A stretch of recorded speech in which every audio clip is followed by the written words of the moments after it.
Biking over difficult ground. Biking over wet, soft, or disturbed ground can be difficult or impossible.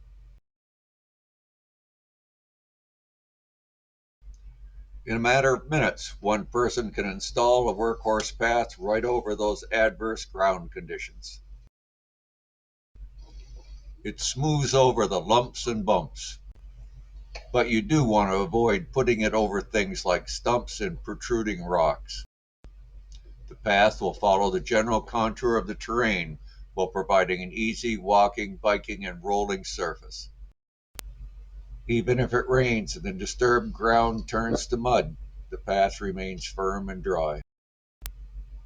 Tan panels tapered at a 1 to 12 slope provide smooth entry and exit from the path.